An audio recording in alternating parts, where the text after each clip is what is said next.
Halo guys, ketemu lagi dengan teman sukses di sini. Guys, ada satu kutipan Warren Buffett yang terkenal nih. Dia bilang, "We are not stock pickers, we are business pickers."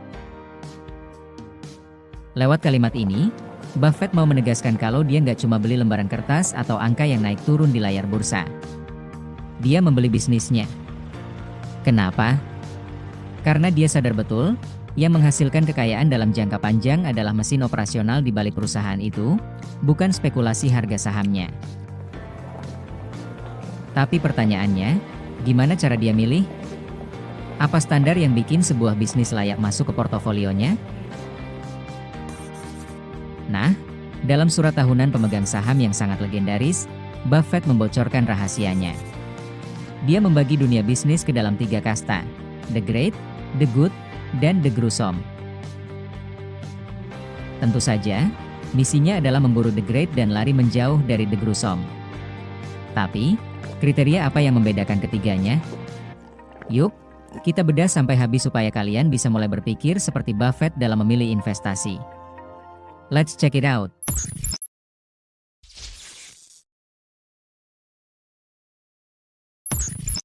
Bisnis yang paling bagus dan paling dicari Buffett adalah the great business. Bagi Buffett, bisnis hebat itu ibarat kastil dengan moats atau parit pertahanan yang abadi. Begini logikanya. Dalam dunia kapitalisme, saat sebuah bisnis mencetak untung gede, kompetitor bakal datang menyerbu dari segala penjuru. Mereka akan mengerahkan segala cara untuk menghancurkan kalian demi menjadi pemenang tunggal. Nah, disinilah peran moats tadi. Bisnis yang hebat wajib punya hambatan masuk yang bikin lawan patah gigi sebelum bisa menyerang.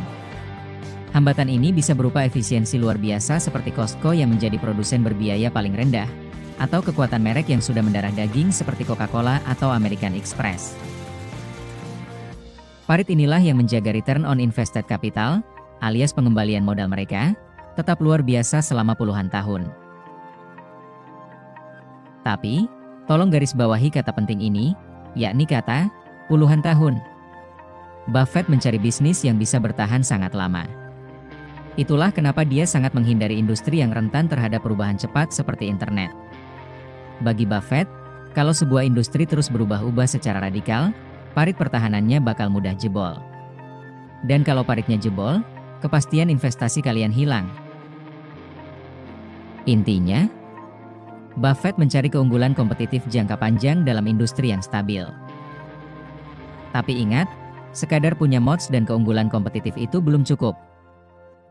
Bisnis yang benar-benar hebat versi Buffett haruslah bisnis yang menghasilkan keuntungan besar dari aset berwujud, namun membutuhkan reinvestasi yang rendah.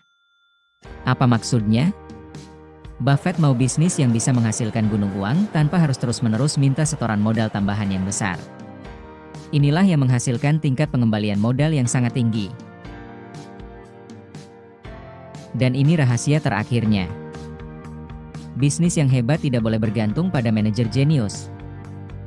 Buffett justru mencari bisnis yang sistemnya saking kuatnya, sampai-sampai orang biasa pun bisa menjalankannya dengan sukses. Kenapa begitu? Karena kalau sebuah bisnis butuh seorang superstar hanya untuk sekadar untung, maka saat si superstar itu pergi, parit pertahanannya bakal ikut runtuh. Buffett lebih suka bisnis yang sistemnya tahan banting. Siapapun manajernya, perusahaan itu harus tetap bisa bertumbuh. Jadi, kalau kita ringkas, kriteria The Great Business versi Warren Buffett adalah 1. Memiliki moats yang abadi. 2. Memiliki stabilitas jangka panjang. 3. Efisiensi modal yang tinggi. 4. Tidak bergantung hanya dengan sosok CEO atau manajer dalam perusahaan.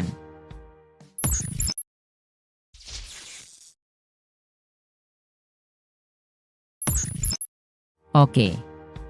Sekarang kita akan membahas the good business. Kalau dilihat sekilas, bisnis yang termasuk dalam kategori ini punya ciri-ciri yang hampir mirip dengan the great business, yakni punya keunggulan kompetitif, dicintai pelanggan, dan pasarnya stabil. Tapi, kenapa Buffett tidak memasukkannya ke kasta tertinggi? Jawabannya karena jenis bisnis ini memiliki satu kelemahan yang fatal. Bisnis ini haus modal. Buffett mencontohkan salah satu perusahaannya yang termasuk dalam kategori ini. Namanya adalah Flight Safety International. Perusahaan ini adalah raja dalam menyediakan fasilitas pelatihan pilot dunia. Bisnisnya stabil banget, dan punya moats atau parit pertahanan yang luar biasa berkat regulasi pemerintah.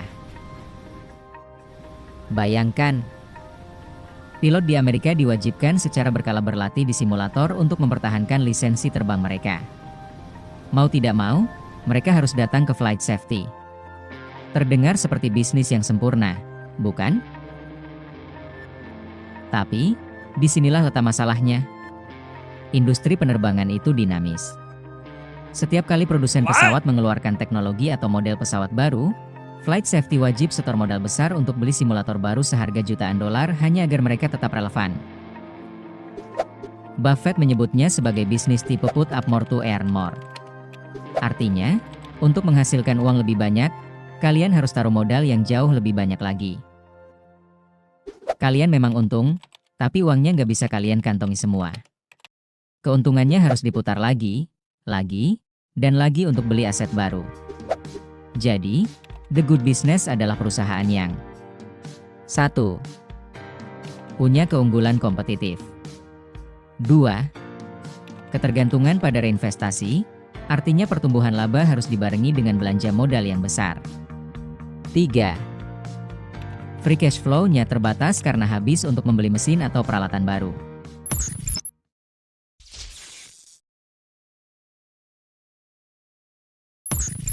Nah, kita masuk pada jenis bisnis yang harus kalian hindari, yakni the gruesome business, atau jenis bisnis yang mengerikan.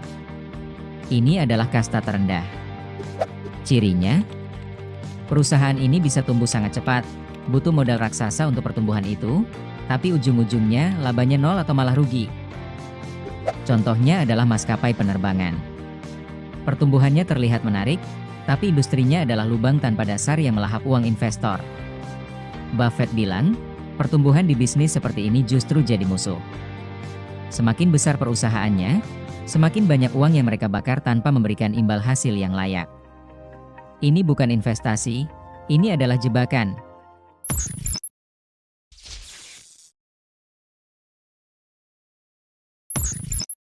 Sekarang kalian sudah tahu bedanya antara the great business, yang mampu mencetak uang dengan santai, the good business yang selalu butuh uang, sampai the gruesome business, yang merupakan lubang hitam kekayaan.